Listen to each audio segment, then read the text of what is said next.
Hey guys, it's Elle. Welcome back to my channel. Today I'm here with a video chatting about books that I cannot stop thinking about. These are books that I recently read that I am just like so obsessed with them. Can't stop thinking about them. So the first one is the Boys of Tommen series, specifically Saving Six and Redeeming Six. I read this in February and read them back to back because I had to know what happened. And they're both so good. The series is very emotional and just like, it's just so good. And we go from like their past of meeting when they're kind of like childhood friends a little bit to when they are a couple, and this does deal heavily with the hero and his drug addiction. So know that going in, and also domestic abuse. And it is just such a beautiful story and I love it so much. And I can't stop thinking about it. So I'm just so obsessed with Joey and Aoife and their story and their romance. Like, I could read so many more books just about this couple because I love them so much. And also I feel like I'm starting to get sick, so that's why my voice might sound a little weird or whatever.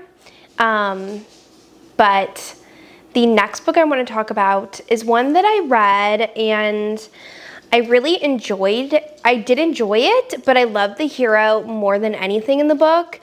So that is Deep End by Ali Hazelwood. I listened to the audio of this book, and that is what I recommend when reading this book, because the audiobook, Lucas Blumquist, he is just so hot and just so sexy, and I loved him so much. So this one, our heroine, she is a diver on her college swim team, and she overhears like kind of a friend, they're not like best friends, but they're like friendly, like friend on the team, talking about her relationship with her boyfriend and how he's really into more kinkier stuff than she is, and she doesn't know how to tackle that. And so the heroine kind of eavesdrops and makes herself known, and it's kind of like, hey, like, I know how to deal with these situations because I actually like kinkier stuff in the bedroom.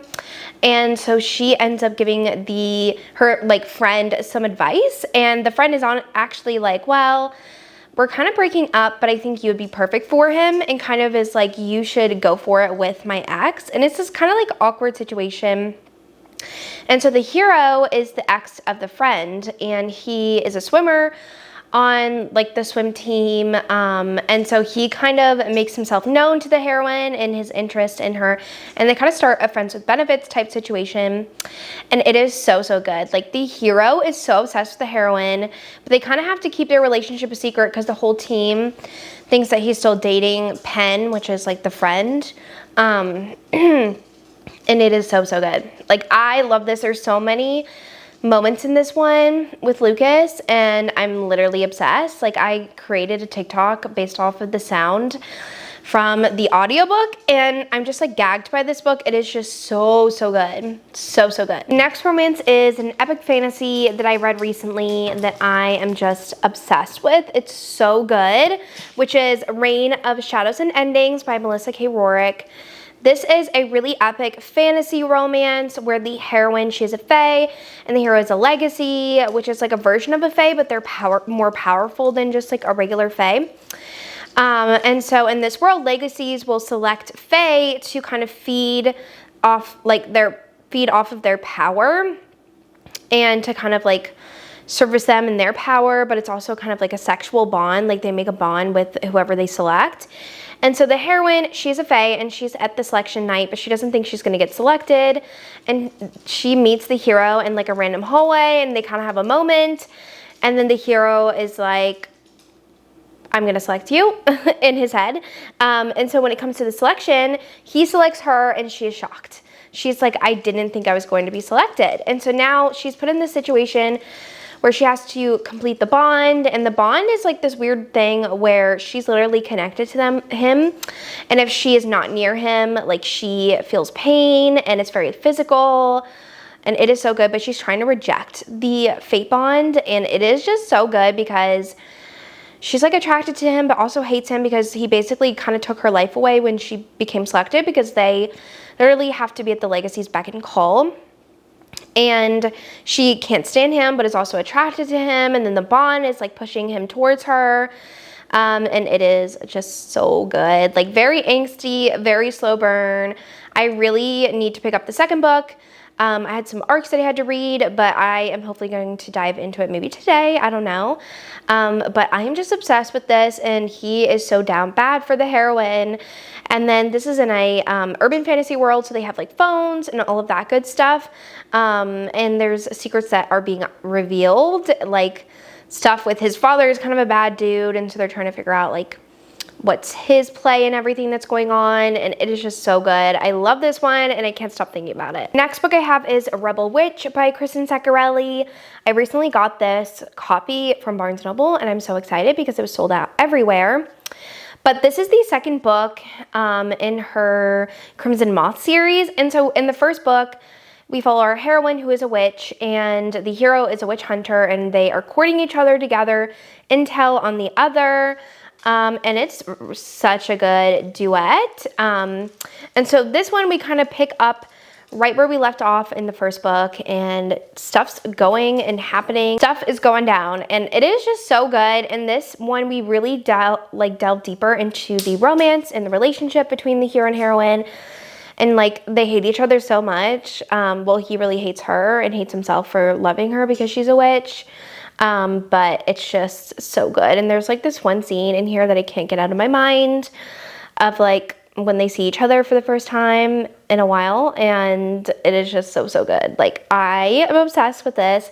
The audiobook was amazing, lots of really fun action, and the good thing is it's only a duet, so you can read the first book and then the second book and get the HEA. And I love this so much. It was just so good. I love the angsty tension between the hero and heroine. It's just so, so fantastic. Then I have Beautiful Exile by Catherine Cowles. I recently just finished this last night, and I am obsessed with the hero and heroine and their relationship. Like they are top tier, like couple goals, just so cute, have like the best connection. So Beautiful Exile, in Beautiful Exile, we follow Arden, who she is one of the siblings in the, I think it's Coulson family, and we kind of follow her, and we start in the prologue in her past and kind of like why she has come to the Coulson family. And she's actually an artist, and she does art, and the hero, Lincoln, he is kind of a billionaire. He's also the owner of this hockey team that one of the brothers in the family plays on.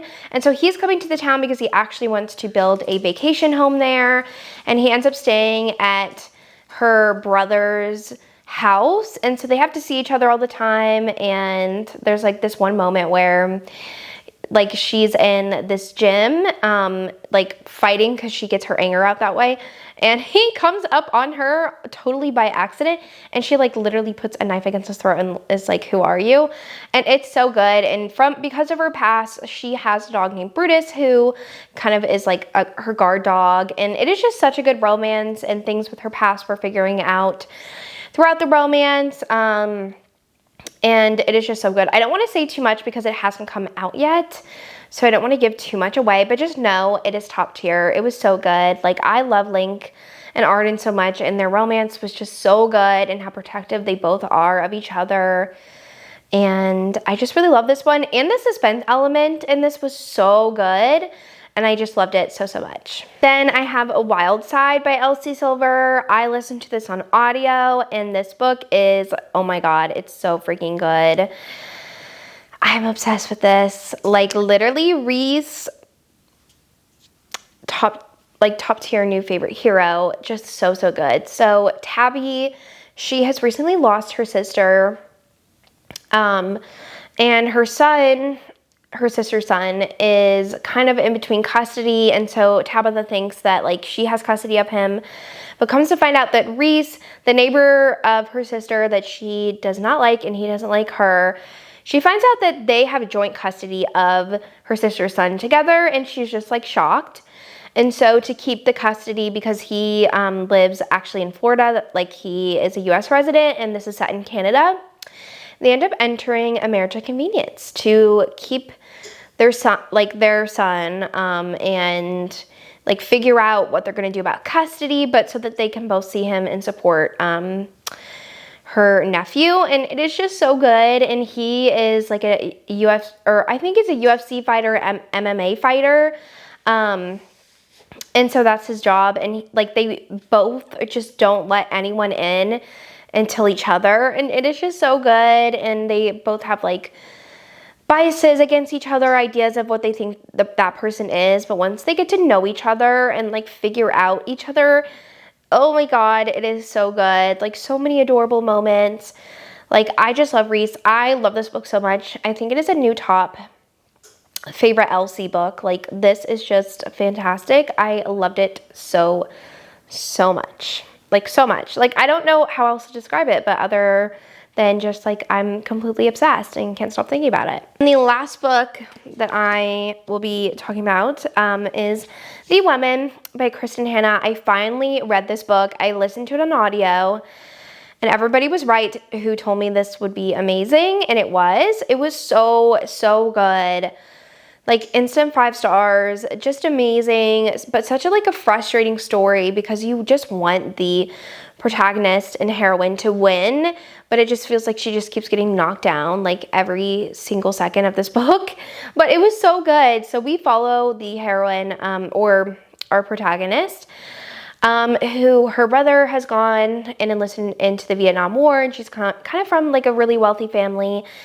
And she has this idea of what's going on in Vietnam, and she just thinks it's going to be pretty scenery and like there's going to be war, but it's not going to be that bad until she goes into combat and she kind of sees the devastation and the lies that like America has been being told by the administration of the time. And it's just crazy. And I just loved this, how we got her kind of story from the beginning of like why she decided to enlist as a combat nurse. And she just sees like horrific things, loses people very close to her. And then she comes home and people just really don't care about the veterans of Vietnam at the time. Like they think they're horrible people, the veterans. That's like the viewpoint in this book. And like she's treated really horribly, and she's treated like she was never even there when she was literally a nurse. And it's just crazy, and just like so many things in her personal life are going wrong, and this book is just so good, and it really sheds a light on post-traumatic stress and how that can like take different shapes and different forms in different people. And I just love this one. I love the connections that she made with the people in this book, like her fellow combat nurses, and just seeing her story at the end was just so good. But men in this book are literally terrible, and I loved it so much. It's just such a great read. I feel like everyone should read it, even if you're like mainly a romance reader. I am mainly a romance reader, and I still really appreciated the story, and I loved it so much. All right, well, that is the last book I wanted to mention in this video. Sorry I was a little bit over the place, but yeah, I'm just like completely obsessed with all of these romances right now, and hopefully this trend will keep going in March. But let me know what your favorite is, if we align on favorites, or what books you are currently can't stop thinking about. I would love to know. I think my favorite so far out of this list is probably The Women, because I read it the most recently, but love all of these. Leave me like a red heart emoji for The Women. But I want to thank you so much for watching, and I will see you guys in my next one. Bye.